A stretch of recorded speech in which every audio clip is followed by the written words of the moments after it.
Manish sir, on behalf of IIP Alumni Association and all like 2,500 alumni, you are one of the founding batches of sort of like corporate packaging in India.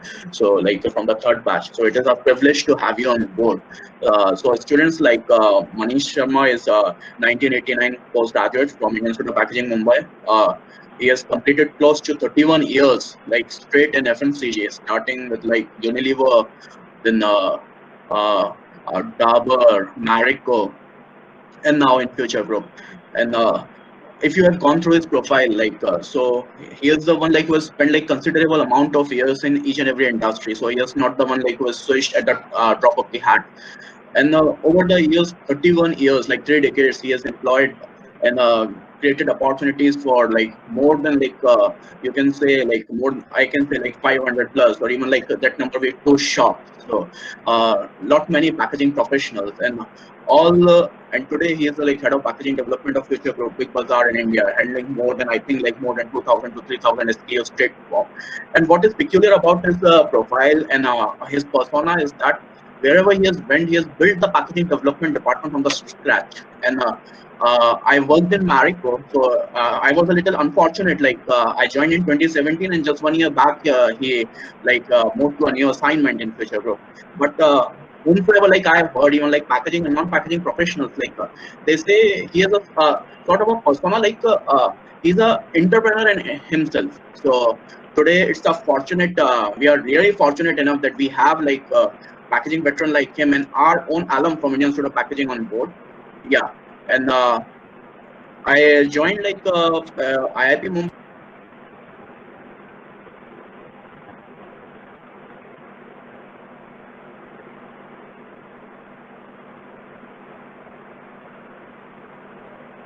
Ayush, you got muted. Yeah, thank you, sir. Thank you for pointing out that. Yeah, so last year also when I met on 29th November on the convocation day for so then also it was a typical meeting a sort of like a fatherly figure is guiding to a young packaging professionals. So I won't say much about him. I would like to pass the baton to him to start with the formal introduction process on his part. And just last point, Swati ma'am is his batchmate, and Harinarayan Patel, General Secretary Treasurer, Ajay and Ayush. Manish, sir, we welcome you on our board, and it is a pleasure to hear awesome packaging insights from you today. Thank you, sir. Over to you. Sure. Thank you, Ayush, for the lovely introduction. And first of all, let me thank the Indian Institute of Packaging, because of which we are all here, we are all connected. And the second is, of course, the organizing committee who made sure that, at least we get to hear each other and learn from each other. And the third one is, of course, the entire participants who are here. And I remember, 30 years back when I started in 1989, we were going through the same thing. And what I will do is, in terms of the structure, I will just talk because I feel that, whatever comes from the heart or from the experience is something which will make sense. And along with that, I'll keep covering structure as well as some personal examples, which will make sure that, whatever is being talked about, it is also covering the attitude as well as the behavioral aspect of a packaging professional when that person joins the industry. Okay, so let me start by doing the first thing. I think you are all at a cusp where you will be getting into the recruitment phase, and I think in the recruitment phase, the first thing is about how do you get into the company. So probably I'll give you very, very brief idea about the entire process which is being taken care of. I think some people would have talked about it, but that's how I see it. So when it comes to the entire selection criteria by the FMCG companies, normally you will have one round of discussion, which is a presentation by the companies, followed by another which will be basically the group discussion, and followed by shortlisting, and then having a deeper level of interview. That is how it goes. And typically when you talk about the group discussion or during the interviews, there are some traits which one can look at considering today's situation where you will be doing a lot of stuff online as well. So typically if you take 10 marks out of for the interview, out of which you can say 5 will be related to your technical skills. How good you are in a particular topic or how good you are in a particular subject is what will be looked at that stage. And it will move from understanding the materials and what it does and how does it go, etc., to moving towards your personality and your confidence. So when you talk about the attributes could be related to the self-initiative or self-driven. Secondly is the communication skills. Third is display of passion. And the fourth and very important trait is basically the ability to learn and adapt yourself. So these are the attributes which are being seen because companies knows that you will not be able to do much coming from the academic background straight away into the industry scenario, but what it gives is the early indicators about how the person is. Okay, so therefore on technical front, in case you know something, talk about it. If you don't know something, just say I don't know. It is better to be honest and upfront about it. Similarly, these 4 attributes which I talked about has to be seen, and the last one is about how confident you are, how is your body language, are you becoming too timid or you're becoming too dominating. Both have to be seen. So therefore, I think there are a couple of months which are there right now, and that is where probably you can work on few of these things. Like one is your communication skills. In our time, we never used to have recording of videos and audios and all that stuff. I think you can do that, and yourself you can see, you can exchange among each other just to see that how you are performing, how you can work together on that. Similarly, the other part which you can look at is the design thinking. Design thinking is a big topic which is getting covered across industries. It is not the packaging design, it is about the entire way the organization works. So that's the second course which I will tell that, if you have time in between, just get yourself, search in Google, search in net, search in LinkedIn, and you can find a lot of places. Like Desmania Design, Anuj is also looking at this aspect. And the other part is related to the product development. So many of you would have done the industrial training. Just try to visualize that how the product or the idea gets converted into a physical manifestation. So I think if you can do that, that will help you to first get an entry into a FMCG company. Now moving towards FMCG companies or CPG companies, we call it consumer product good companies. So how does it start? So I think the first thing which is about every packaging professional or for any professional is a value creation. So there is a very simple formula, and that formula itself contains a lot of things, which is V is equal to F by C. What is V? V is basically the value which you create as a professional, as a department, and as an organization. And the second one is related to F. F means functionality. So when you meet by functionality means that if you take any packaging or if you take any idea, what value it is going to add to the consumer. So what is the function or the attributes of that value which will be consumer led is what is it all about. So basically what you can say, it is a consumer driven factor. And when you talk about C, C is the cost. So cost is something which is organization driven or the operational driven.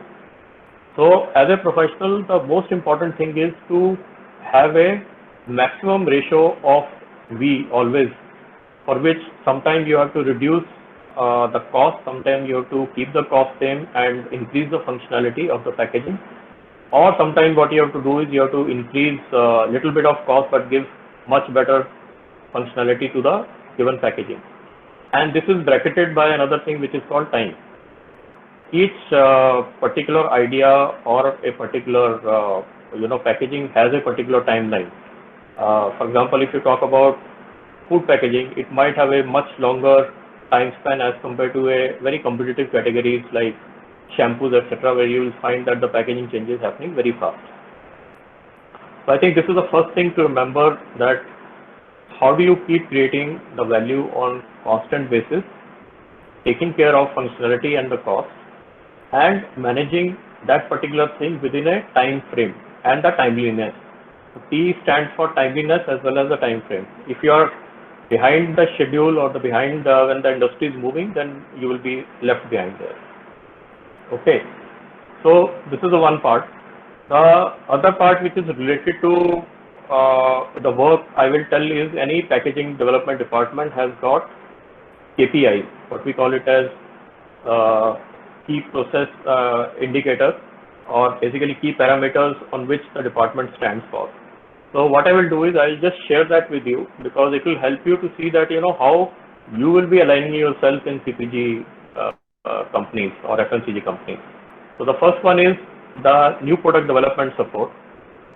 So new product development support calls for understanding about the product development as well as the packaging development, and also covering the packaging revamping time to time. And the parameter will be defined as that, do it on time, first time right. So you have to cover it within the given time frame as far as the acceptable quality is concerned. So that is your first KPI, which will help you to increase your volume growth or the value growth. Because if you talk about the new product development, it anywhere falls between say 10% to 20% of the turnover of the company as they progress every year. And this plays a very, very important role. The second KPI is about renovation of an existing brand. So which is what your 80% of the core is. So when you talk about renovation, it will involve some sort of money which is there in the form of capital expenditure or increasing variable cost or optimizing the variable cost. And don't worry, I will be covering this up in more detail as we go along. But this is just to give you that, this is how the department's KPIs are set, key process indicators are set. So the second part is about the renovation, which is to make sure that the core is getting addressed. So if you have the brands which are already existing, how do you keep on renewing them? And packaging plays a very, very important role in that, because either in the form of structure or in the form of format or in the form of new channels or in the form of even extension of the brands. So this is what, and also the change of entire packaging design, sometimes complete revamping. The third part is basically about operational efficiency. When you talk about operational efficiency, this forms a very, very critical function, because it comes under C, which we talked about. C is the cost. So whatever you design and do, you have to keep churning the efficiencies out of it. And how do you churn out the efficiencies? It means you start by looking at the competition mapping, wherever there are categories which are existing, and one finds from there what are the category codes, so that you stay within that code. But within those codes, you start looking at doing a shadow costing. So once you do the shadow costing, you will find that the primary packaging, secondary packaging, and outer packaging, X plus Y plus Z is equal to so much of cost, and this is the MRP which product has. If you take a ratio, then your aim becomes that how do I make sure that I become more efficient as compared to anybody else. So you start looking at removing the layers of what needs to be good to have versus what is must have. So you have to retain must have, which is your core, and you have to remove good to have features. For example, if you have some 8-color job, then can you look at 6-color job? If you have 3-layer structure, can you look at maybe 2-layer structure? If you have corrugated boxes of 10, can you look at 20 number of pieces, etc. So this is your third part, and the fourth part is basically the operational support. So when I talk about operational support, it basically covers all sorts of activities which is related to running the operation. So whether it is vendor development, whether it is documentation, whether it is related to any consumer schemes which are coming up, and any kind of trade schemes which are coming up, any kind of brand burst which you want to have, that you want to have Diwali option for gifting, etc., how you can go about doing it. So broadly, these are the four parameters in which the department is being looked at. And your goal as a professional has to be aligned with that. May not be directly at this stage when you start your career at a very high level, but somewhere you will be responsible for all the four. And many companies might go for another goal which is called sustainability, which is becoming very big. So that also becomes a part of it, that how you are contributing towards company's sustainability agenda. So these are the KPIs, and now what I will do is I will move towards the approach which one can have once you enter the organization. So these are the KPIs. So you join there, and after that, the next point which comes is basically what I call it as 3 T's. So one is tech, second is technique, and the third one is technology. So when we talk about the technology part, let us just try to cover that particular thing more in detail. And all the three are important. So technology is all about your domain knowledge of packaging. Hello? There is a echoing in the voice. Yeah, so now it's fine. Now it's fine. Yeah. Okay, yeah. So from the technology is all about the... Hello? Yeah, the technology is all about basically understanding the packaging subject or the science part of it, which is very, very critical. Technique is more about the project management, how you go about moving from idea to the implementation phase. And the tech is something which is very, very critical, is related to how you deal with the people, whether it is within your function, whether it is your vendor partners, whether it is your other allied functions, and whether it is your stakeholder, which is your top management. So what I will do is I'll try to get little more details as far as each of these are concerned, so that one can have some broad idea about it. Okay, so when you talk about technology, how do you start basically the entire gamut of technology? You start by looking at the areas which you are looking after in terms of the category, but more importantly, you have to also start seeing which are the allied categories which one has to look at. So that is where it starts making sense. So for example, if you are looking at, say, food packaging, then what are the allied areas as far as the food packaging is concerned? Or if you talk about the personal care, which is more shape driven, can you look at the perfume industry, where you have a lot of new shapes which are coming out? So in terms of technology, one is about what is going to come in. For example, you have mobile technology, which is now getting integrated in a lot of packaging features. So there is one core domain. So initial focus for you will be to focus to make sure that you become a best subject matter expert within the packaging subject which you have learned, and learning the practical aspects of it in your job. As you progress later, you also start finding that there are elements or bits and pieces which can be used in the core packaging field, and that is where you start picking those ideas and start using it in your packaging domain, whether it is food science to enhance the shelf life, whether it is food technology which is related to improving the overall hygiene of the product, or it could be related to consumer interface, which I discussed about. You have the physical packaging, which is basically a mixture of digital as well as the physical part using NFC technologies, etc. So that is one part which is important, and I think in the beginning of the career it is 90% technical and 10% your people management, what you call it. So that is as far as the technology is concerned. When you talk about technique is how to go about doing a particular project when it comes to starting of the project.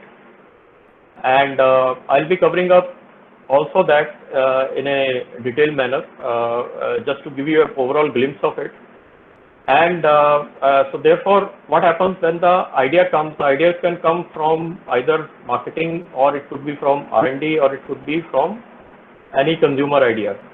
So basically, there are 5 phases of any development. So we call it as idea phase, to feasibility, to capability, to launch, and then post-launch review. Okay. So when you look at the idea phase, I think the most important part is the brief. So brief is all about understanding what are the stakeholders looking for, and what are the other departments' requirements also, and putting that all in one place. So brief is hardly about 1 page, which talks about all the features of the product, including its pricing, its volume, its operational features, what are the competitions, etc. And also, very importantly, what is the objective of the project, which is, we call it as problem statement. Are you trying to address the need of the consumer which is unmet, or something which you have to, which is undermet need? Unmet need is something which is like when Apple iPhone came in, it was a kind of completely unmet need which changed the entire game with the smartphones coming inside. And when it comes to undermet need, it is all about that there is a deficiency in the service. For example, many years back, you remember the tin containers used to have very difficulty in terms of opening. You have easy peel now. So that actually starts getting into that. So basically the brief is very, very critical. That is the first part. From the brief, you have, during the preparation of the brief, you have a stakeholders meeting, which is basically your marketing function, R&D function, and operations guy and commercial guy. So you understand all the features related to the technical part of it, the commercial part of it, as well as the marketing part of it. And once you have done that, you actually generate what you call as virtual concept. So what is virtual concept? Suppose you say that I want to have a packaging for nuts, and this is going to be for elders. And I want to have a pack which is going to be, say, 200 gram, and this will be sold at premium by 20%. So you start developing those ideas, that whether I use a pouch or I use a container, etc. You make a choices there. And then for each of them, you start looking at what are the benchmarks against the competition. Against those benchmarks, then you start working on creating the options with respect to operational feasibility, shelf life. To create a matrix is what is required. And with that matrix, you also see what is the scalability of it, what is the cost of it, what is the capital investment of it. The most important function, role of packaging is to make the things happen at the lowest possible cost, which is, we call it as optimal cost, but provide the maximum value to the consumer. So your core, which is your brief, that becomes very critical. That brief gets developed with the stakeholders meeting, and then you start having a cross-functional meeting, which is by different stakeholders. And role of packaging is to create a virtual concept to a physical concept. So you create a virtual concept of 3 or 4 types, whether it is rigid or semi-rigid or flexible packaging. And from there you narrow down to one particular or 2 options which is liked by the business. You basically refine those elements to it. For example, this container, you may decide that, I want to go with a transparent container which people can see, but it should have a very easy opening because it is also going to be used by elders, or it should be fitting into the car dashboard because it will be on the go pack. So those aspects are being taken care of while designing, and then you either have a designer or you have somebody else coming to help you from outsourcing, or it can be from inside. Once you have done that, you do a very quick consumer research, narrow down on the what is you want, and through that research you arrive at a pack. So that is called the idea phase, and you are moving towards feasibility. So in the feasibility, all the idea is getting traction by the respect of consumer, we call it CTBS, consumer, technology, business, and sustainability. So when you put all the 4 metrics and you find that one has a higher score than the rest, for example, there could be some area where you find there is only one person who can do this packaging, and then transporting all the way from say north to south. If your plant is in south, it will be a big issue. So that's how you start working in terms of taking care of those aspects. So that idea is getting converted into a now physical form, which is feasibility. And during the feasibility, you start your shelf life studies, where you get involved with the product development teams, where you understand the behavior of the product, its water activity, what are the protection you require. The other side of it is that you start connecting with the quality function, where you start creating a draft specification. You start getting connected with commercial function, where you start looking at the vendors whom you are going to work with, and also the capex and the operational cost and the budget which it requires to have. Does it give the profitability which business is looking for? And from there, one moves towards the next, the other aspect, which is your operational feasibility. So what we call it as that, from the design stage, which was in the idea stage, which was in the virtual form, it took a physical form, which could be in the form of a mock or in the concept sample. And you also create a rough artwork. So you create a key line drawing, create a rough artwork. So that becomes your starting point, that this is how the pack is going to look like after it comes into the market. So you start visualizing that particular idea in a more refined form, but apply all the 4 filters, as I said, of business, consumer, technical, and sustainability. And once it is passing that, then you take it to the next phase, which is called capability phase. Now, a packaging professional's job is to make sure that your brief is absolutely correct with respect to what are the inputs you require, so that the chances for error becomes much less, because it is going to be feeding on that. And the next phase is your feasibility, which is very, very important, because that's like creating a DNA. Once you've done the DNA, there is no coming back from there. So during that time, you start the stability, you start your transit trial, your line trials, and make sure design registration if it is important, or design patenting if it is important. So all that is being done. You do a rough key line drawing from there to artwork, see number of colors, how does it fit in, and then you move to the next stage, which is your feasibility to capability phase. Capability is where you start zooming up everything at a much larger phase. So in the feasibility, you will also make a pilot mold if it is a rigid packaging, and you will also make a temporary die if in case you want to have line trials, etc., for labels, for anything else, for pouches, etc. And from there, once you move into the capability phase, is where you start taking everything at a much larger scale. So at feasibility, if you have taken an estimate saying that my packaging cost will be X, but roughly 10%, 20% plus minus, in case of capability phase, you will start making everything crystal clear, that right from the trial to the supply chain to the consumers, everything is being checked and ticked off.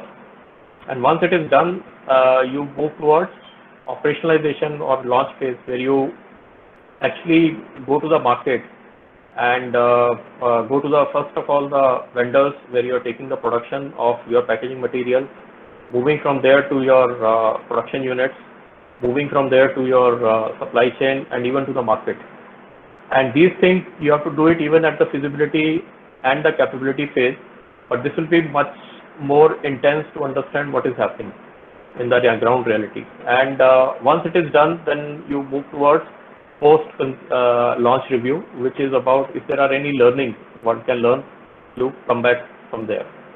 So basically, if you talk about, I think more important things in this case are the journey of packaging. How does it move from idea to feasibility to capability to launch and post launch? And the role of in the initially of the packaging engineer is going to be that you have to master most of these aspects by doing your following a protocol, but at the same time started developing your own formula.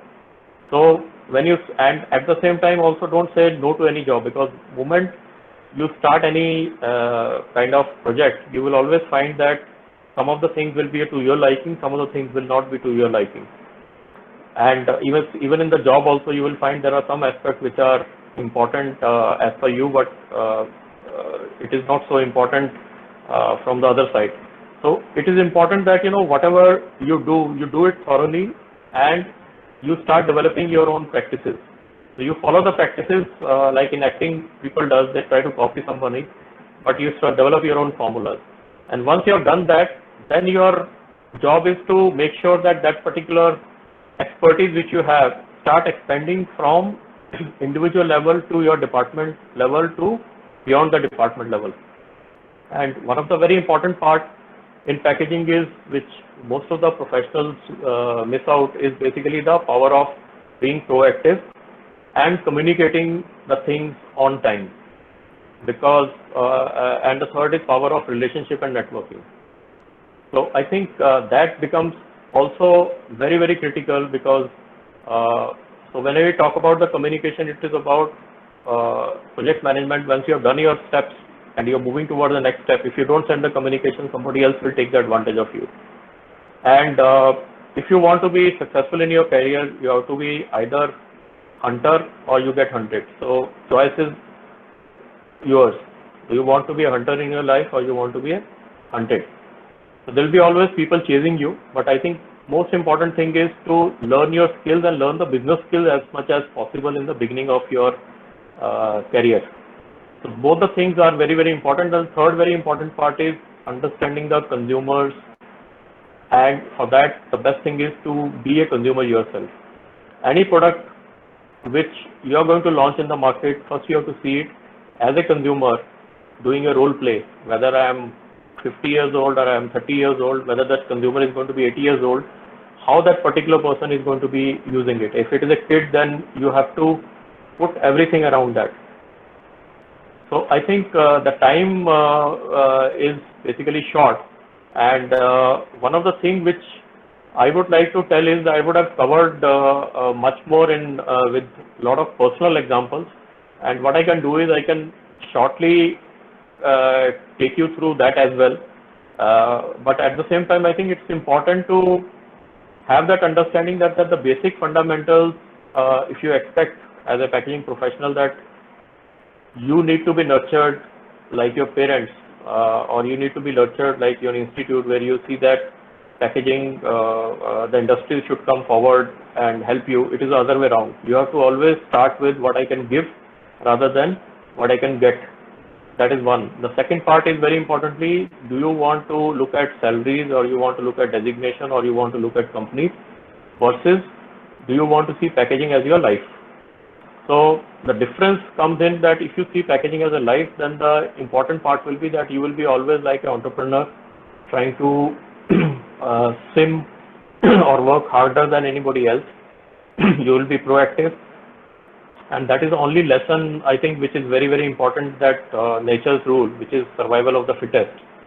So if you are in this professional, then you have to be the best, and being the best, you will develop your own formulas, your own way of working. But in my case, I think most of the transitional changes which came into my career were because of the challenges which I faced. So I'll just give a couple of examples, or 2 or 3 examples, and that is where it might help also. So the first example was that my first transformation came when I moved into ice cream packaging way back in 1993. My boss had given me one container, a very peculiar looking container. He said, how many boxes can be fitted in there? So I checked it. I found there were some boxes which could fit into that particular entity, which was around 53% or 54%. So I started working on my own and developed my own theory, and went to him saying that this is what you told me to do and this is what the percentage is, but I feel there is a better way of doing it, and this way you can get 90% occupancy. So that was, he told me, what was it for? So I said, no. He said, this is the ice cream packaging freezer, and we are going to come out with ice cream in Unilever, and you are the person who is going to work on it. It happened because whatever has been briefed to me, if you don't have the passion, then you will not apply to go something which is up to your sleeve. And that is one of the mantra one has to follow in your career, because this is a very competitive industry, and if you don't perform, then you perish. And at every level, the asking rate keeps going up. So that is how I got this ice cream project. The other project which happened was very, I'll give you two, 3 more examples, which will be very easy for you to understand, where it comes from. So the other thing which we had was Cornetto lid. We came out with 94 one challenge saying that you need to have a scratch off scheme. And scratch off that time was only used in lottery tickets. In food packaging, it was unheard of. So the lid which was there, it needed to be very, very accurate because it ran on a machine which was running at 30,000 packs per hour on a packing line where it used to make Cornetto in Nasik. And the standard technology of making was offset. Now offset could get only fixed color, then you have to apply another layer of, so this scheme, this particular, what you can call that entire scheme was about that there will be a hidden price which will be there on the pack, on the Cornetto lid, and it will be also camouflaged with another layer which will be looking similar with a patch. And so this required almost 2 offset operation between and also the screen operation. So I decided that I can't do like this. So I went to a person who was doing label printing. It was 10 color Aquaflex machine that time newly installed, and we said we will do the first time in India the material in the roll form. So we used the board. We found there was some failure of warping, etc. It was not coming up. Then the ink was getting scratched off, etc.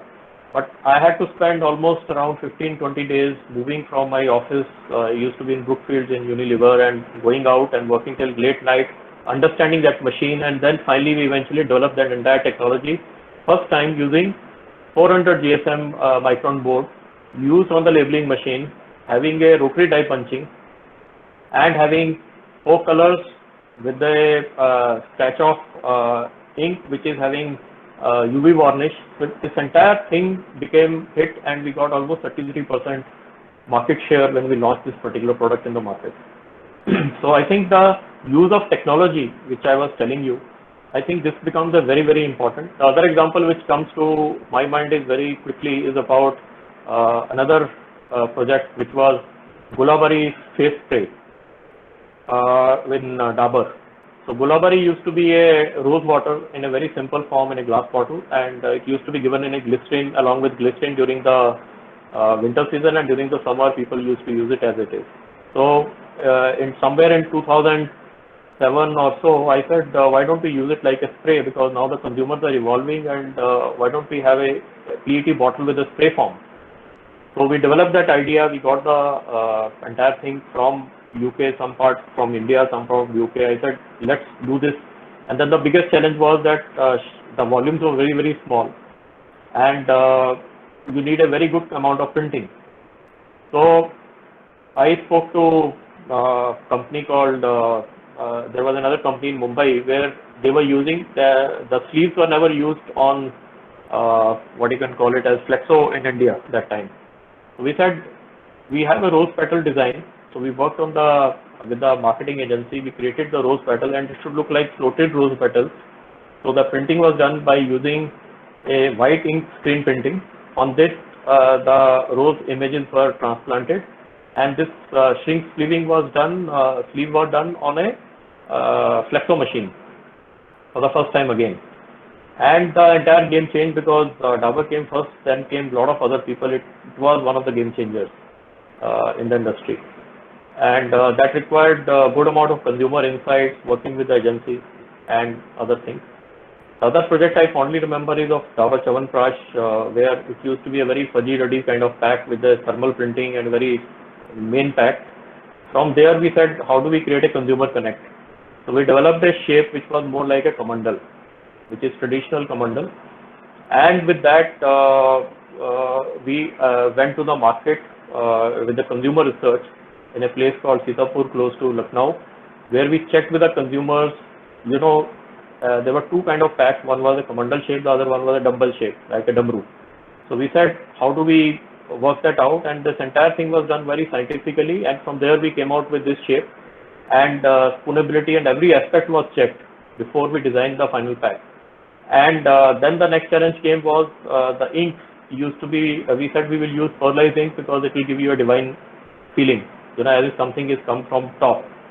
So consumer research told us that, you can use red, white color, red and white color, and you can keep the rishi and you can keep the manuscript of Chyawanprash. The rest everything can be changed. So this ink, white ink, which was pearlized ink, became big challenge. We worked with PPL and many other people because it used to get oxidized. So we developed the technology in terms of how to create that particular thing which doesn't get oxidized, and this container gave a company almost 30% volume increase because it was down by -12% and the volume went up by 18%, so there was a 30% jump. Similarly, Hajmola, we said we'll create a kind of pot belly. The idea came to my mind that this has to be fun. The challenge there was that the bottle becomes a little tapered on the top, and then the problem becomes of a shrink sleeve. You increase the area, but how do you create a design which will not distort? So we worked with the marketing saying that, why don't we create something which is going to be very, very fudgy-duddy fun shape design. So we created a camouflage design. If you see the Hajmola pack today, it's a Indian pot belly inspired and to have a fun, and it also has the design elements which are basically taken to the advantage rather than looking at the limitation of shrink sleeve that it will get distorted, it will have ink patches, etc. The design was made in such a way. So as a packaging person, I think a lot of these insights can come only if you spend a lot of time at the plant level, at the suppliers end, understanding, opening your eyes to whatever is happening around you. The other example which is coming to mind is also related to, recently we did a couple of projects in future, and before that I will just tell one more thing. I think Hair and Care hair oil, first time we came out with a press fit cap in Marico, and that was between PP and PET. If you know, both are very rigid materials, because one material has to be little flexible, the other is rigid, that is fine. But for hair oil, which is thinner than the water in terms of viscosity, how do you create that design? So we worked with a supplier which was Alpla, and I remember it took a lot of time to perfect that particular aspect, that there will be a zero leakage as far as that pack is concerned. But we took all the precautions in terms of design aspects which actually change the technology of how you can make the bottles with a tolerance of less than, validity of less than 0.2. So I think these are the milestones, what you can say is that, which helps one to understand. So in a job of a packaging professional, there will be a lot of routine jobs which will be there, which we'll have to take it, but we have to create formulas out of it. And use those formulas and those details which we do helps in terms of taking us to the next level. Recently, we used to have one pack which was body wash, which was called Think Skin. It used to be in a very opaque bottle, and we made this pack into transparent bottle with packaging design, which also had again a lot of element of transparency and opacity put together, and it was upside down pack, and it helped in terms of commoditizing the entire market of what you can call that body wash, which actually made sure that people can buy this product at a price which is of a Marso. So the sales went up by almost 6 times when we launched from earlier to the new packaging. And it also changed the entire market game, because people were selling the product at 200 rupees or 250 ml pack. That was all brought under 100 rupees. And so I think the important part here is that whatever you're doing, it has to be consumer centric, it has to be business driven, and it has to be also using the best mix of technology. And none of the job is boring. I think it is something which is there in our mind. We have to create that excitement when it comes to being successful in the career. So I think what I want to say here is that, when you start, you will start as an officer or an executive. Initial period, one has to focus in terms of, as I said, the technology part, and also start learning about the project management part simultaneously, and the consumer part also simultaneously. There will be a small part of the element, but you have to start knowing and understanding them subconsciously, and also participating in those areas. So it is today's world. If you see T20, you have to be all-rounder, you have to be a good batsman, you have to be a good bowler, as well as you have to be a good fielder also. So the overall fitment, and then slowly when you move towards being assistant manager or a manager, is where you start getting into the project management more and people management more. And as you become spend about 10, 12 years, 15 years, etc., then you become almost head of a department, and that is where it becomes more of a people management, whether it is the stakeholders, your bosses, etc., whether it is your peer group, or whether it is your team, which has to also come up. Those people have to be better than you. Only then you will be able to gain your growth as well as their growth. So I think that is very, very critical. At the same time, I'm also involved. We developed recently the pack for Braille, which was done within a month's time for ThinkSpin, and it was using a technology of Flexo as well as using the screen printing. So the Braille was printed by using the screen printing onto the pack, and it created a huge traction because Indian blind cricket captain, he came to inaugurate in our big bazaar, and it became a very big news item. So I think most important thing is that instead of whenever the challenge comes, how do you create that challenge, take the challenge and then think through and create that into opportunity. So going back is not an option, is one thing which I want to tell you. And at the same time, one should not be so much passionate about something that, you know, keep spending unlimited amount of time to do that. Like a diver, if you have a limited oxygen supply, you will not be keep diving beyond a certain point. You have to come up to get oxygen back. So that is the where you have to understand, you have to use your common sense to make sure that, you know, how do you apply those technologies, techniques also, what you call as common sense, where to let go, but where to excel. And another thing is important that when you talk about joining, when I joined Unilever, I think we were taught the first thing is, first is company, first is consumer, followed by company, followed by department, followed by self. If you keep that in mind, your growth will be taken care of automatically. It might take a little longer. For me, the first promotion came in 7 years. But after that, every 2 years it happened, and then it took to a different level altogether. So you have to be patient, because today I think one thing, and also don't compare yourself against anybody else. You should get inspiration, but you should not do comparison from point of view which will put you down. I think the other very important part nowadays is learning the alternate technologies. So you guys are good in terms of presentation skills, you are good in terms of digital world, etc. How you integrate the packaging to the current set of consumer is one part. The second is how do you address the need of bottom of pyramid, because if a person gets 100 rupees a day to earn, how you can create a packaging for them to make a difference. Like I was involved to create a paisa packet, we used to call it, which was 2 rupees or 5 rupees kind of, 1 rupee or 2 rupee kind of pack way back when we used to have a thread based packaging to sachet which was made out of paper poly for many brands.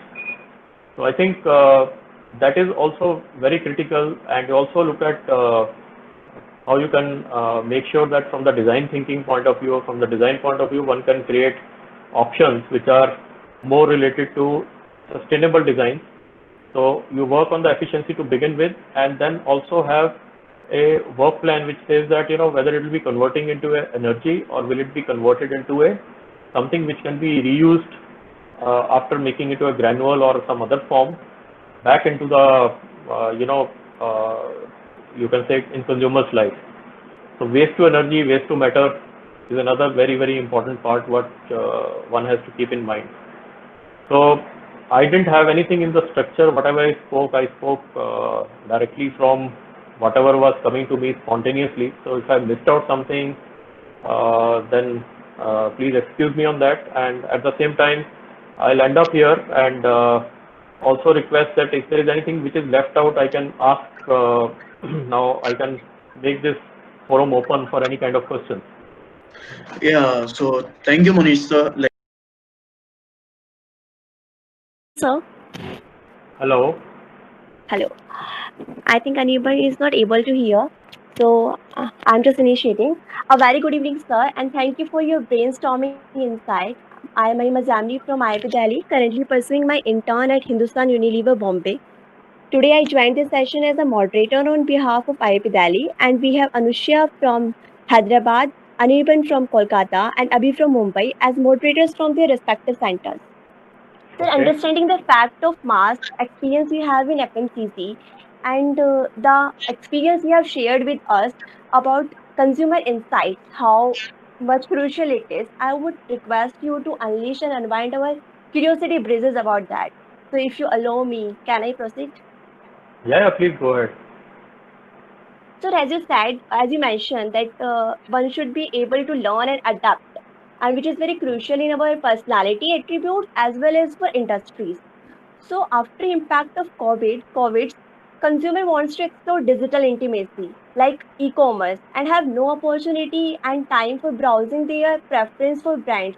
In that scenario, what dimension and roles packaging technologies can flourish and play significantly? Okay, so what you're saying is that the movement towards e-commerce will become more prominent, right?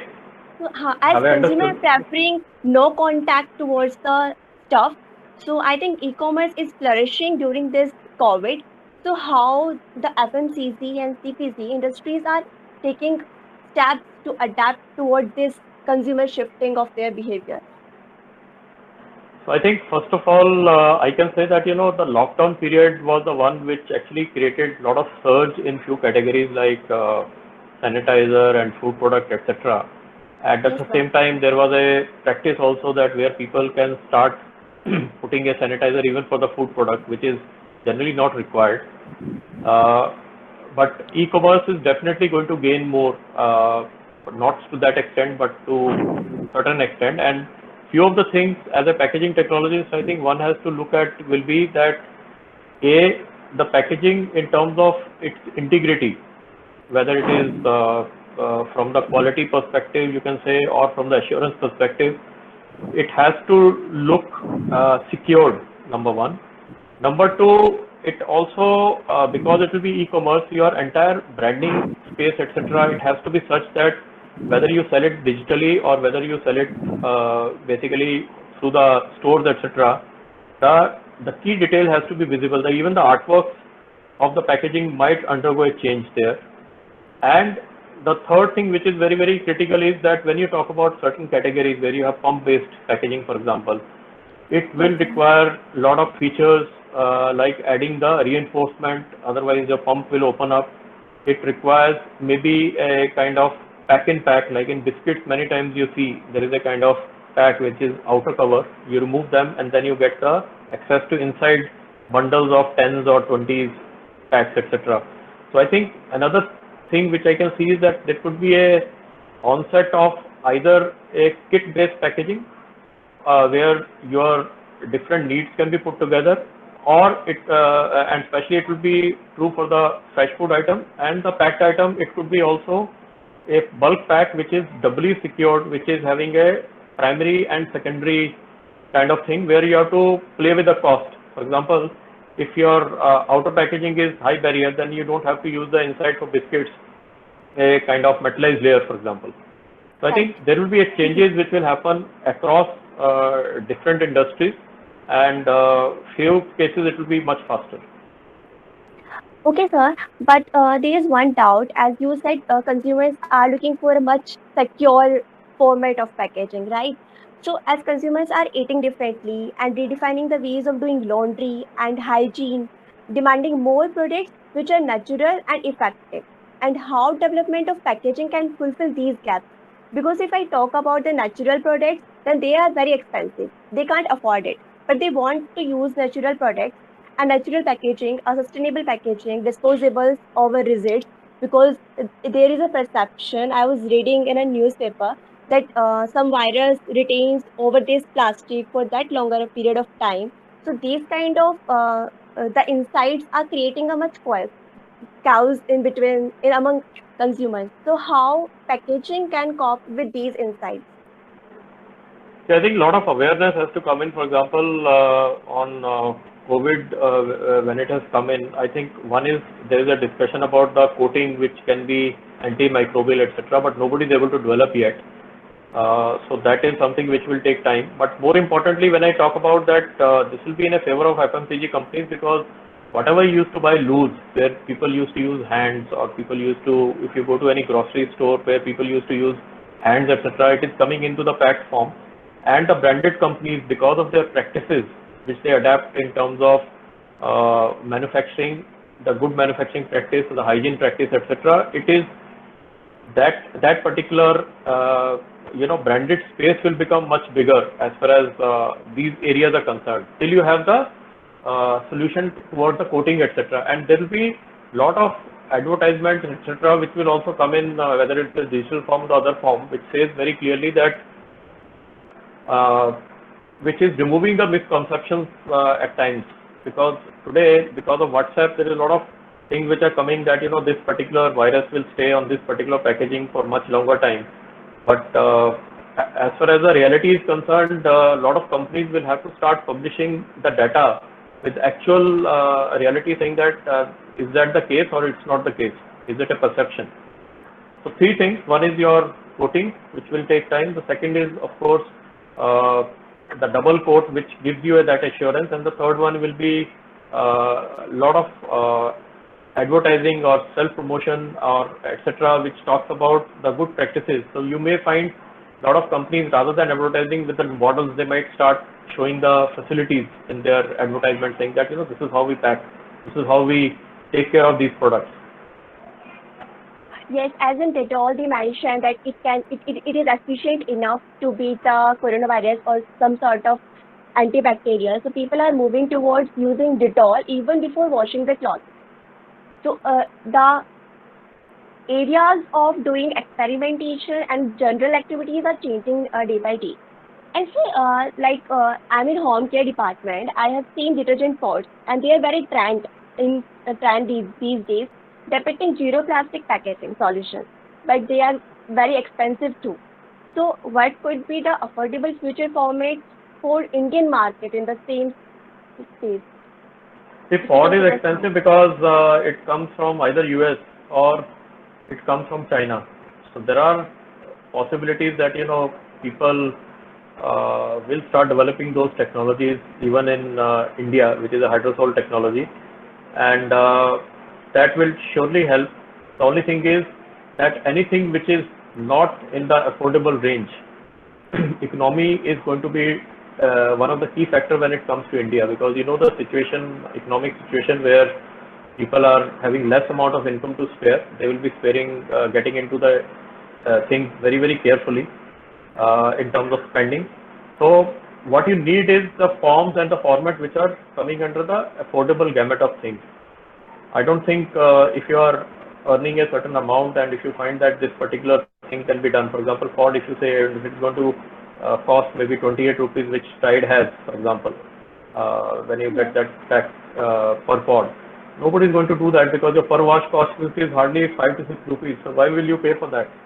So I think it has to, whatever the innovations are there, it has to become close to what Prime Minister Modi is also calling that Make in India, and make it affordable for Indians. I think one of the challenge for the packaging community is going to be that those technologies which are there outside India, how do you make them localized? That's how the smartphone from iPhone has moved to the affordable level of 6,000 rupees or 5,000 rupees, and that is our job as a packaging technologist to make sure that those technologies also can be used, and then you can promote them as a technology of being hygienic and better as compared to any other. So I think it has to be, again, depends on what are the consumers you are talking about, and Indians are thrifty when it comes to spending any money. Unless there is a value, which I told you the first thing, it is not going to work. So definitely this is a good direction. The only direction the thing is going to be, it has to be affordable. You have to remember the equation of which I said, V is equal to F by C. Which is not so easy to achieve, I guess. It's not easy, but at the same time, I think there will be sometimes there is a radical, sometimes there is a kind of transitional or a progressive. So in this case, the current situation, I think a radical can come only if you are able to crack that code of being affordability, functionality, and pricing. And otherwise, one has to go gradual till you find an answer to it. Okay, so there is one more question from my batchmates. Nikhil from Flipkart asked that.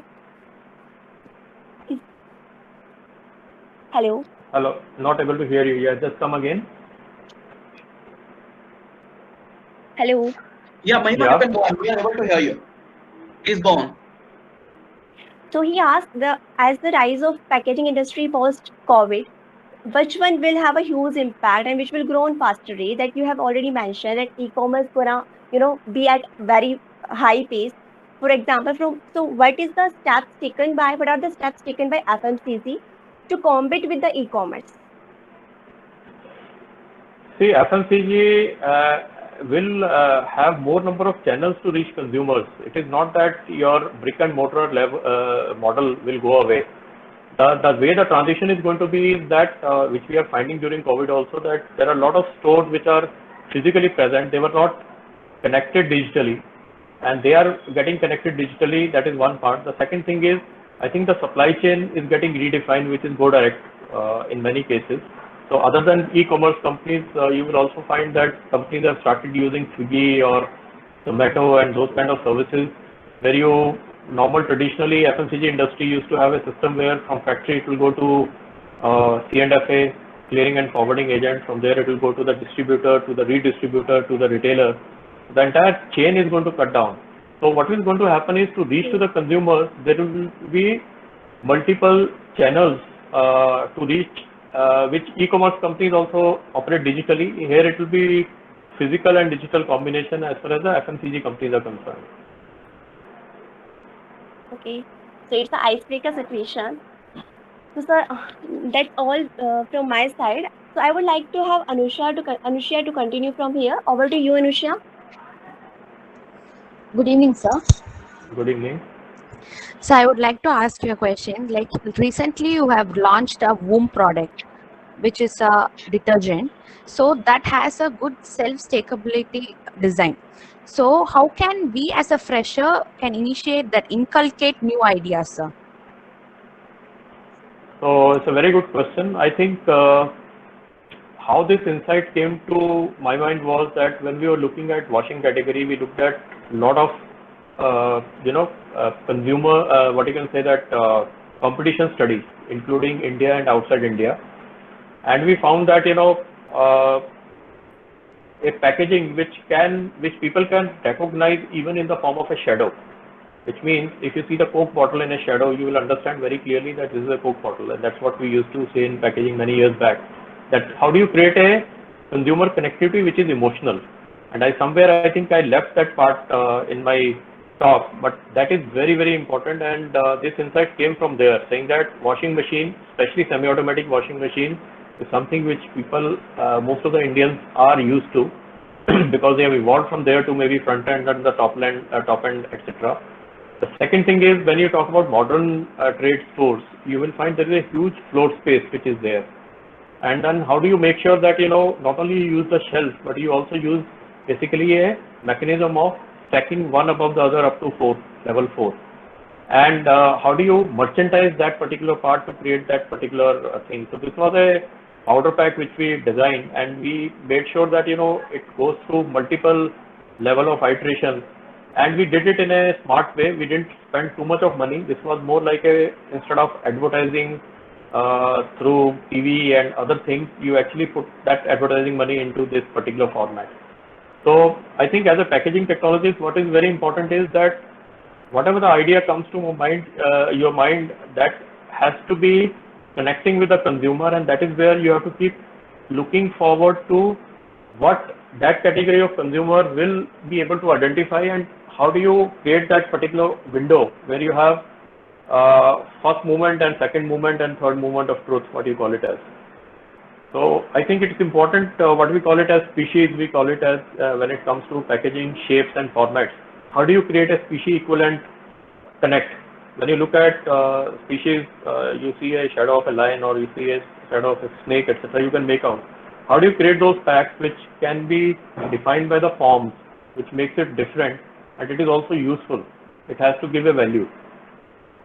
So that is why this particular thought was there as far as the Voom is concerned, Thank you, sir. Moving to the second question.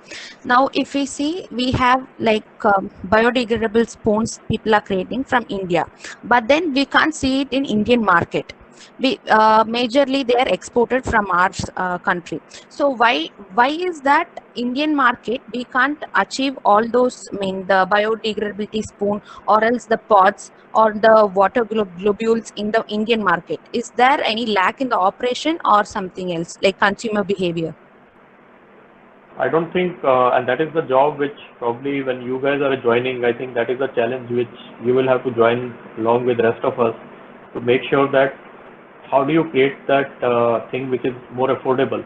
When it talks about again biodegradable spoon, I think unless the kind of thing comes from the government side which says that from tomorrow onwards you can't use plastic spoon and hence people will move. I think and once they move in, then there will be an increase in cost which will happen. So how do you create the design in such a way, and also when you do a mass production, then the cost also is going to come down. When I talked about the pod also, I talked about the same thing, that the film is something which is very expensive, and also the way of making the pod, the machine which is there is also very, very expensive. Now, if you are not able to get your return on investment within a period of say 2 years, then that particular thing is not going to work. So you have to wear that hat whenever we are talking about sustainable or biodegradable. I think sustainability of business and sustainability of earth both have to go hand in hand, and hence a lot of companies are moving towards complex structures to simplified structure but giving a similar kind of barriers. So when it comes to products like spoons, etc., it will take some time, but I think it will be more governed by the government. But as a packaging technologist, wherever we find that we can suggest that, just like for example, if you have a meal kit which is there, along with that you introduce one spoon in the overall, say if it is a 250 rupees pack, if your current spoon is 2 rupees, this will become say 4 rupees. It will not hurt much. So this is the way to introduce that. It has to then be tagged along, or it has to be sold as something which is exceptional from the marketing story, or it has to be driven by the law. And another thing which I want to highlight here is that the biodegradable packaging as on today, from the affordability as well as from the supply chain end of life, is also under question mark. Spoon, definitely, because it is made from millet, etc., they will work. But when you talk about polymers which are biodegradable, etc., that itself is a subject which requires a deep understanding why the entire globe has not moved into that. Because it requires a different chain of supply chain to recycle it. If you mix with the rest, again it creates a problem. Okay, so 3 things. One is about affordability. Second is how do you use these technologies which are like whether it is pod or whether it is spoon, etc., with some consumer-led benefit, which is a very, very important, and that is where the packaging technologists will have to work. And third is work with the rest of the community to create simplified structures and better packaging management, so that whatever the structures are existing today, they don't go waste. They get used to either energy or in the other form. So it has to be seen holistically rather than looking at only one part of it. Thank you, sir. I request Abhijit to carry forward with the question. Thank you, Anushya, for the session. Good evening, sir. This is Abhijit Sahu from IIT Mumbai. I must say it was an enriching session for us, covering many aspects of packaging. And I would like to thank you on behalf of the entire 34th batch and the Alumni Association. Thank you so much. Yeah. My first question is, what is the strategy of any firm when introducing a new product in the market, and what factors need to be kept in mind so that the brands and the product see success? See, basically, it gets driven by 3 factors. One is value growth, second is volume growth, and third one is profitability growth. Okay, and the fourth factor is how long you can hold on to that profitability is another factor. Whether it is a product which is launched, it each will have its own end shelf life. Like human beings are meant to be living for say 85 years or 100 years, etc. but something lasts for only 24 hours. So basically, when we do any kind of project, we also look at what is the useful life of that particular launch which is going to be there, and how long it will keep adding to the volume growth, as I said. So it will expand the category in which you are in, or it will try to take more share in within the given category. Similarly, how much of the turnover which it can add to its umbrella brand. For example, if it is a sub brand which has been launched, and can it become one day replaceable? I remember when the Surf detergent was there, it became Surf Excel many years ago, and there was a kind of transition plan which happened to ensure that, you know, the value growth of that product, which was consumers' mind was, say, at a X level, it has moved to X plus level, and that's how the brand grows. Third is, of course, the profitability, because if you don't have the profitability which is minimum, so each category, for example, in food packaging, there will be a target for saying that my gross margin for this product has to be so much, and it has to achieve so much of turnover, and if it doesn't achieve, then it doesn't qualify for launch. Or the other factor is expanding the category, as I told you, that sometimes I gave you the example of, say, liquid soap. When we launched that product, it was not only to gain more share in the category of liquid soap, but also start taking the share from bar soap. And that is how it works. So everything and anything which you do, I think you will be a part of the team where the entire business plan will be decided based on what are the achievements you want to have in either of these 3 or 4 factors. Okay, sir. And the same question I would like to ask, like, future consumers have joint ventures with companies like Terra and Swiss Temple. So what is the strategy behind going for joint ventures, even though you can manufacture the same products by yourself? I think this is becoming a little bit of a kind of very specific question related to a company. So what I can do is I can give you a very general answer, because today's the session is more about a packaging engineer's job rather than I representing future consumer. Okay. Yeah, that is. But still, I'll try to give you the answer. See, what happens is that when I talk to you about the value, so the value comes from origin also. So if you have, for example, anything which is coming from Switzerland to start with, it will have its own valuation in consumers' mind, because that is a quality standard which people will vouch for.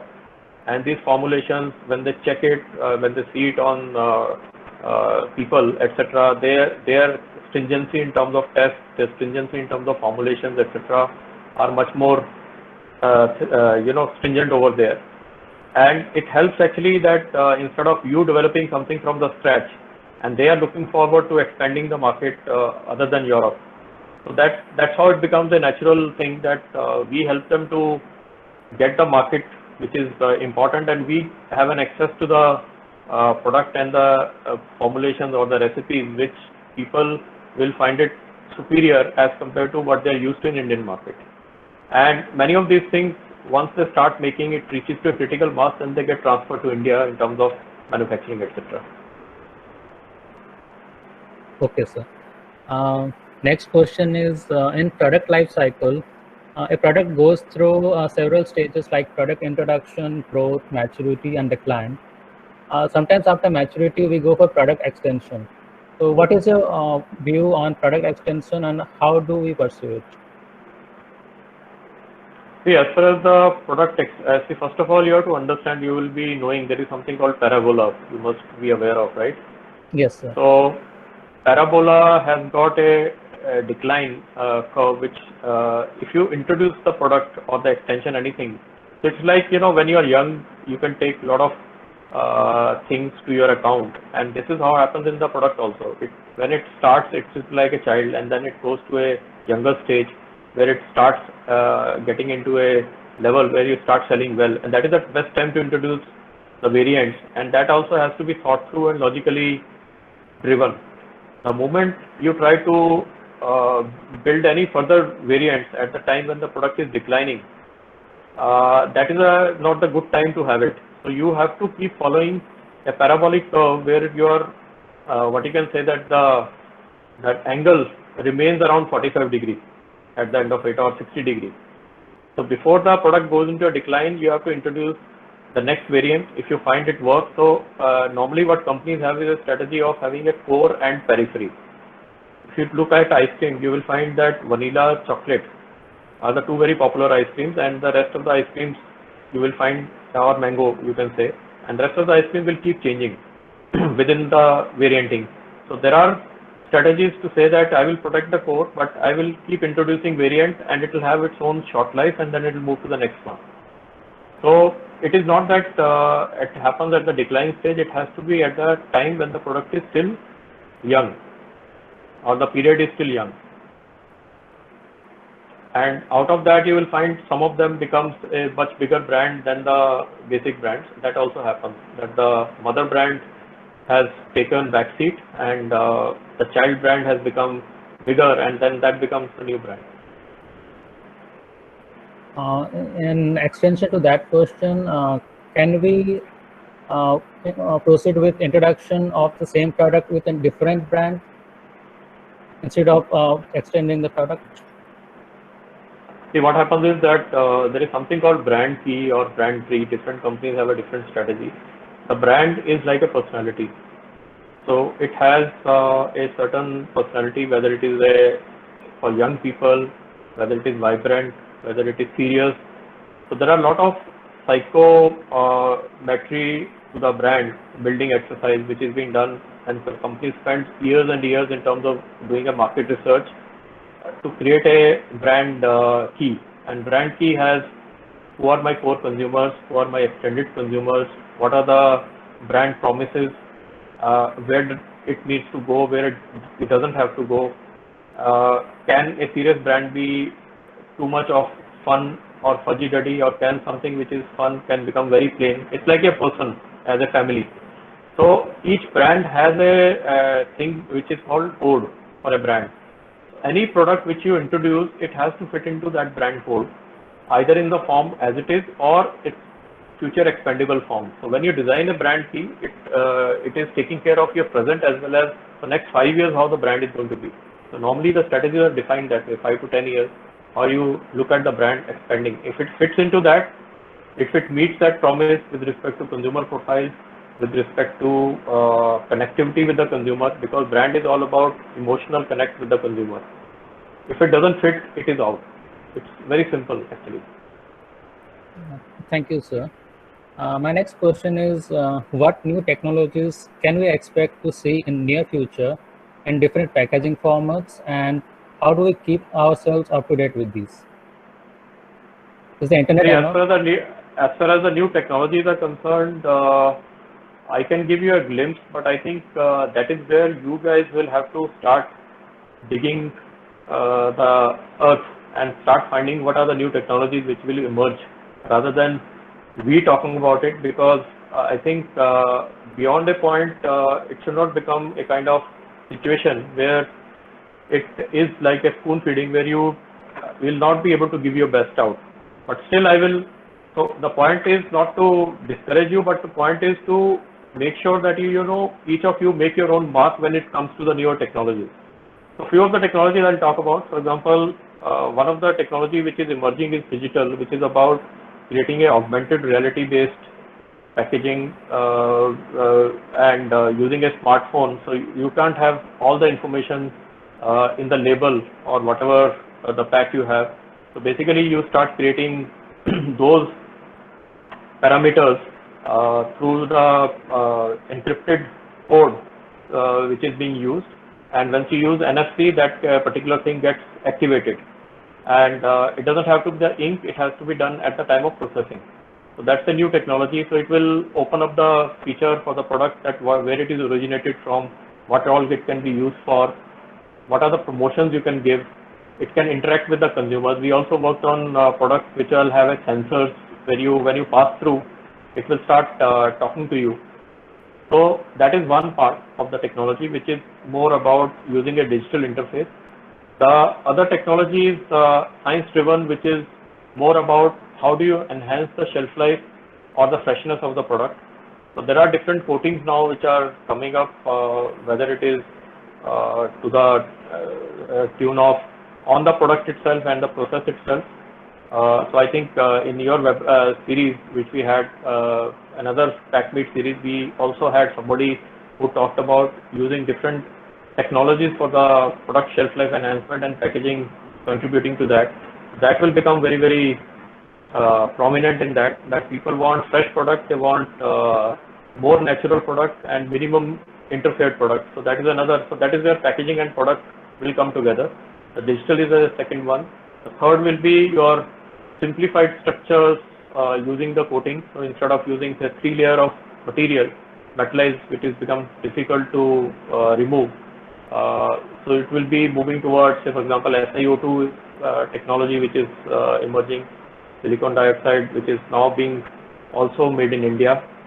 It also helps in terms of creating a transparency for the product, so that people can see the quality and then they can take a decision to buy it. So broadly, if you talk to me, and the other thing is smart utilization of products like pods, etc. is also a product which will come. The only thing is it has to become affordable. It will also extend to products like you can say water or edible, like you have Nobo drops, etc., which people can gulp and then the packaging can be dissolved within that. So I think what is going to happen is that the packaging will become almost like a product on one side. The other side, it will become almost in line with the equipments and the kind of digital world which we are used to. So it will get merged with that. So I think from a single cell packaging, which was many, many years ago, it has become like a human being now. I think it is moving towards multiple directions, whether it is product, whether it is technology, or whether it is even the newer formats also. Thank you so much, sir. Now I would like to request Anirban to continue with the questions. Actually, it was great, like providing us with this great insights from the industry. And I think such insights are really going to be useful for me as well as my batchmates. And sir, firstly, thanks, sir, because you have already brought this topic of VR into this conversation, AR into this conversation of augmented reality. Now, sir, my question is regarding this very topic of augmented reality only, that we are actually living in these times of technological revolutions, and with each technological revolutions, we see that there is a change in the customer behavior. There's a shift in the customer or the consuming pattern of the certain product. Sir, so how do you think that this traditional packaging that is happening now is going to be replaced by this augmentation of packaging? And how do you think, sir, that the consumers are going to be in line with it? And how do you think that the consumers are really going to take this in? Because there are many companies that are doing this augmented reality in their packaging. Like there's this company of 19 Crafts, which is a wine company. There's a company of pasta sauce, which is Francesco Rinaldi. And there are many such examples. Now, do you think that these things are coming up in India? Sorry. So, Anirban, thank you for your question. And what I would like to say is that augmented reality has today been only happening at the niche level. And why it is happening at the niche level? Because of the technology which is used either in the form of the cost of technology or the software, or basically the people who are running that, they also want their royalty. In India also, that technology has come in, and people have started using it. At this stage, I think the transition is going to be gradual. It is not going to be, it will start from, say, upper middle class kind of scenario, moving toward downwards, like in the cell phone also. When you started smartphones, it used to be affordable by very few people, smartphones especially. And then it started percolating down to the masses. So the time for this technology has come for sure, and especially with respect to, because almost India has I think half of the population of India's population is the population of a smartphone today. So this is going to be there. The point here is going to be that there are Indian manufacturers also which we have been interacting with, and we have been working with them to make it more affordable. Currently, the problem which comes is that for wine, which is costing say 1,000 rupees or maybe 10,000 rupees, etc., it is more like a gimmick today.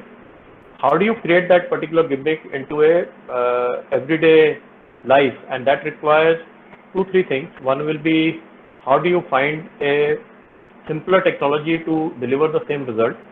That is where we are pushing people. The second one is which brands can take it on a level which are mass level, so that when the volumes are there, then obviously the cost of it also comes down.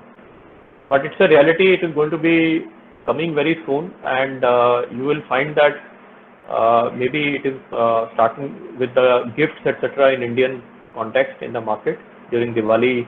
Maybe not this Diwali, maybe next Diwali, where the things are. But I think it will be one of the way forward as far as this is concerned. It is the next level of RFID to NFC enabled to augmented reality or the digital interface. The current cost is somewhere, it becomes very, very high today. We have done that work. Unless it becomes almost close to your lesser than RFID chip, it is not going to be very useful. So it has to be around 2 rupees, 3 rupees. And that is where the smart inks, there are companies in Germany who are working on those inks also. There are people who are working on the programs which can be encrypted in the printing, etc. But this and the chip which was coming from China, India has stopped importing it. So this particular work actually has gone little postponed now. There is somebody who is working on the Indian solutions now. So this will come actually. Interactive packaging and augmented reality is going to be one of the game changers, starting with Indian top-end products and then moving towards the middle class, etc. So what kind of consumer behavior change can we expect through this package? Like this is so much different from the traditional packaging. What kind of consumer behavior change, or what kind of steps that we think that the brands are going to take to enable this at a much large level? So I think the consumer behavior will go for a dramatic change, because consumers are seeking the information more and more. They want to have a seamless world between digital and the physical world. They want to have access of information that what is good for me, my longevity. So whether it is your beauty, whether it is your health, whether it is your well-being, I think these are the core driven values which when you have this kind of packaging, it actually gives you much more information than a static packaging can give. But while I'm saying that, it will be a slow transition for sure. But pharma products and gifting and the high-end products, definitely it will start with that, and it will move from, like in our childhood many years back, we used to have the toys which were like dormant toys. Then you have started having interactive. From there it moved into a video game. From video game it has become now Kinect, and then to the next level. So the evolution has become much more, and along with that also comes the cost. So I think there is going to be a fine balance in terms of what benefit consumer will get. So again, the equation of V is equal to F by C. Okay. Okay, sir. And sir, there is one more thing that I really want to ask. I think it's from one of my batchmates. Sir, she has this very specific question. The question is coming from Diya Mitra, that she's asking that how does a new brand, like what can be the role of a packaging engineer? Like imagine that there is a new brand which is coming up to the market and the introduction of the product. So does the sellability and the selling point, like does everything in that aspect depends on how the brand market its products, or are there Just come again. I lost your voice in between. Sir, there is this one specific question that is coming from Diya Mitra, that her question is, how can a new product penetrate a market? Does it depend only on advertising and marketing? No, it is not, because I gave you the example of Voom. Somebody asked me that it's a detergent powder where there is hardly any advertisement which we did in the initial phase. it was all through the modern trade where it was displayed well, it was made into the stacks. It also had a very big amount of shelf presence because of the aura it creates. You know, the color which was chosen was fuchsia color, which was the color of the year last year, what I understand, which is like a pink color. So it actually creates a lot of hue, and that is the role of packaging today. When it introduced into the brand, are you able to create a wall from a distance when people see you from 10 meters?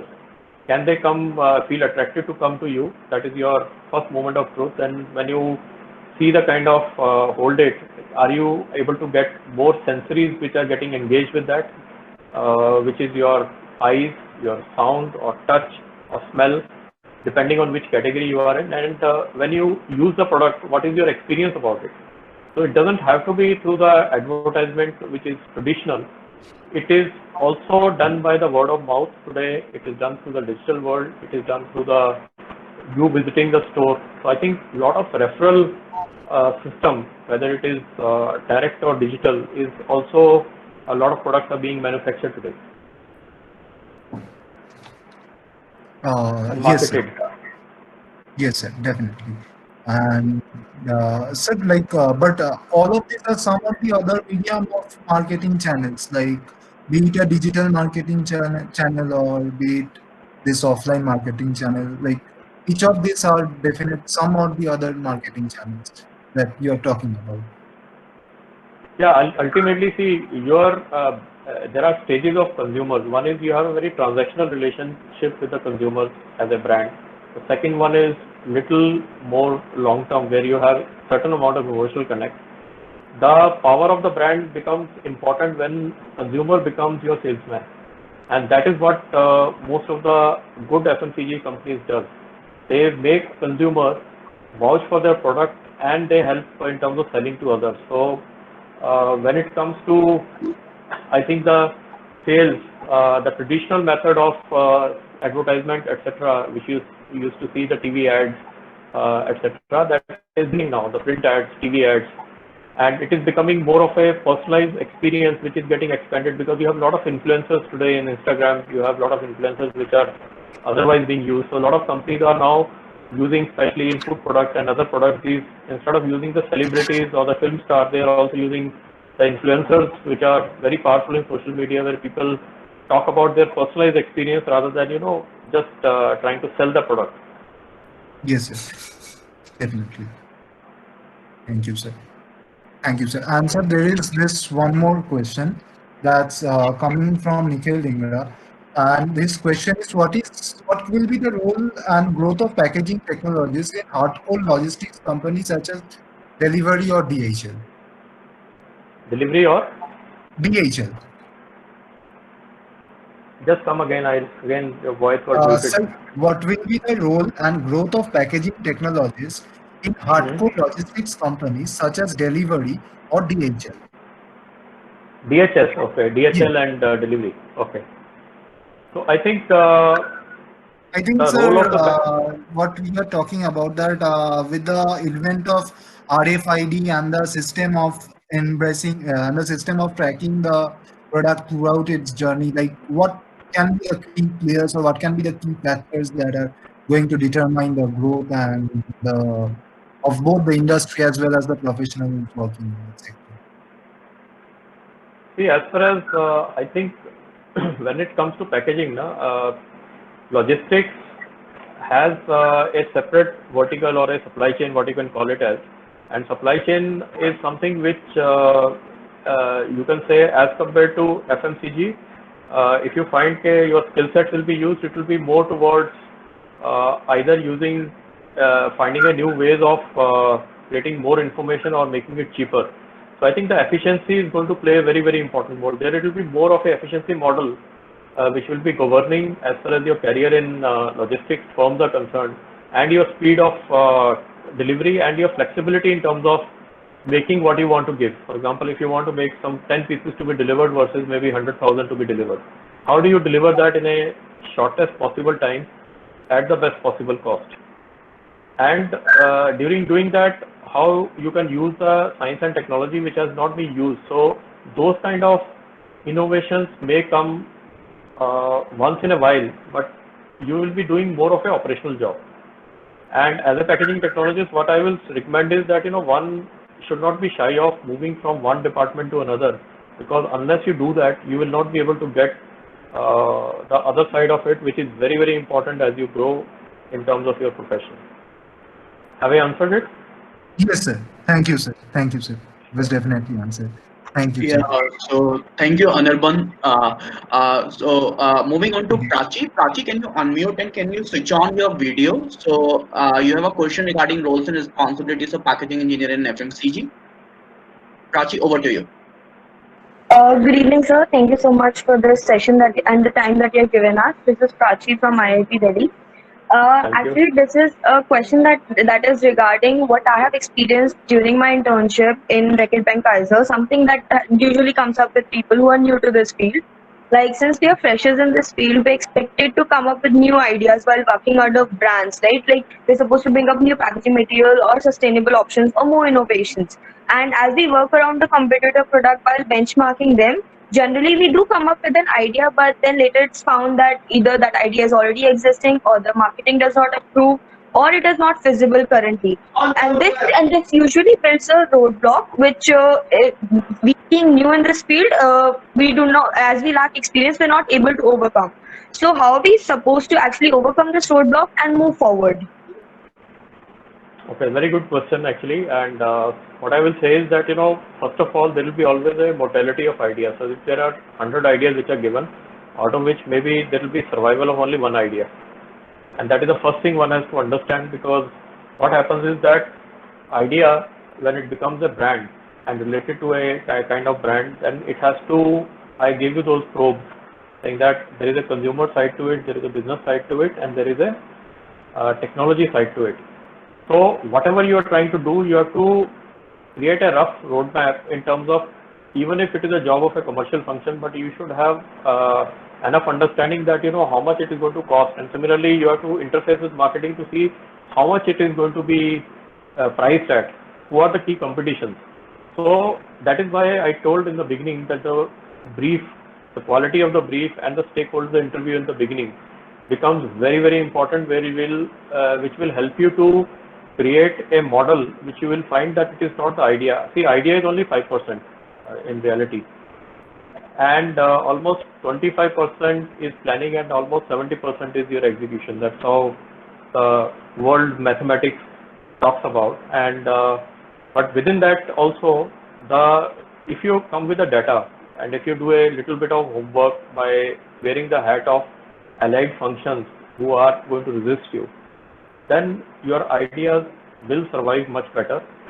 At the same time, you should not get emotionally attached to it, because some of the ideas could be ahead of time, or it could be something which may not be fitting to the company's strategy right now, because they must be thinking of optimizing the cost and then they don't want to do it. There could be multiple reasons. So one has to keep generating those ideas, because one of the things which is important is going to be that wear the hat of a business person and then see which are the ideas which are going to work, and out of those ideas then you will find there will be a right time. You have to keep pushing for it, and that's how it starts working. And it's a process which is like a plantation. You put 100 seeds, out of which 1 or 2 will become tree. There will be few which will become plant, and some of them maybe at the sprout stage they will die. So one should not give up. One has to get energized with that kind of situation, and it's a long run process, and that is where you need to have diligence, fail fast model. Also, for example, if you take an idea, put a business at commercial, marketing, operation, etc. You say that I will take from this to this point now, which is seed to sprout stage, but from there to sapling stage when you take it, and then to the tree, there will be roadblocks which will be there. So you have to archive those ideas very well, and then use them as and when they happen. And if they are not good, then reject them and transform into something else, because one idea will lead to another. But you should be doing what is called as a proof of concept. Proof of concept or proof of principle doesn't take much of a time. So that is to make sure that does it pass through mentally through all those channels of a business, or it remains only a packaging led idea. Does it make business sense? Does it fit to the brand? Does it fit to the consumer? And how it is going to work. It means you have to do harder work doing that. Thank And you so still much, you sir. will have Oh, still you please will go. have mortality. Yes, sir. Thank you so much for the insight. Yeah, thank you, Prachi. Looking at the paucity of time, I would like to switch on to our last Q&A lead. Mohak, your question is very relevant. Can you unmute and switch on your video and ask to Manish sir your question, please? Mohak, quick. Yeah, sure. Hi, good evening, Manisha. Thank you for your Hi. good insights. Actually, my question is very much specific to development process. In case of development for secondary packaging, especially bundling packs for FMCG products like bottles, jars, aerosol containers, or tubes. So, what should be the parameters to be considered while designing when we talk about the shelf appeal? And also, what will be the key focus in development for that during the COVID crisis, as there will be a more demand in e-commerce compared to on-shelf designing approach? So what I've understood is your first part of the question was regarding the secondary packaging approach, right? Yeah, right. And what is the second part you are asked?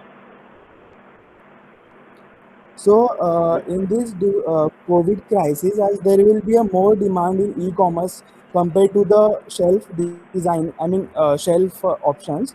So, what we can approach in that situation? Okay, so very good question. I think the secondary packaging is something which you have multiple options to look at, but I think important thing will be how do you do a scalable and efficient model around it, number one. So when it talks about that, so there are you have shrink sleeve, you have stretch sleeve, you have carton, you have different multiple options. So you first have to create a grid which says that these are the feasible options which are there.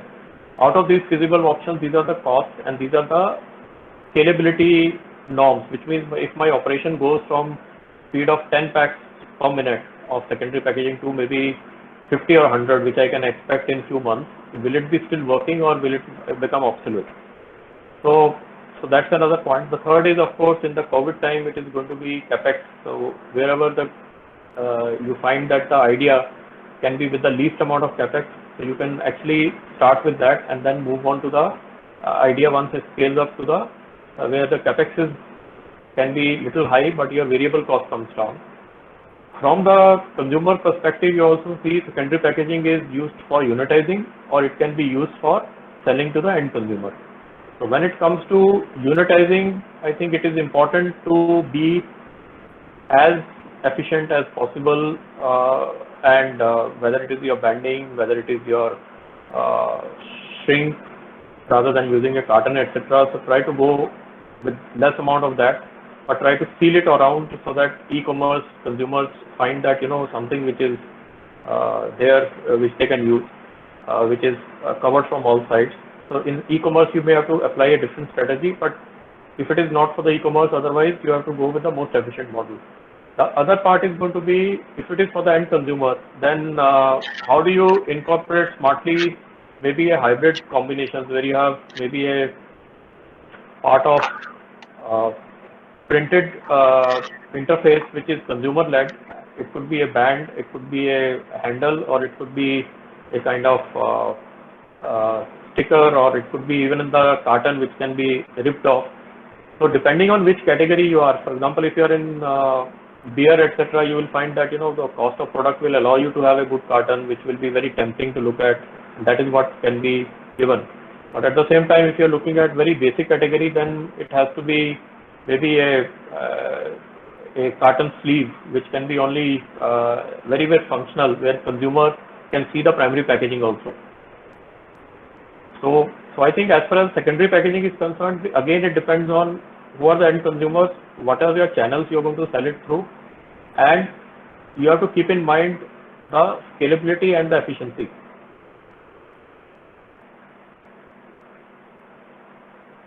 Yes, Yeah, sir, that answered my questions. Yeah. yeah, Mohak.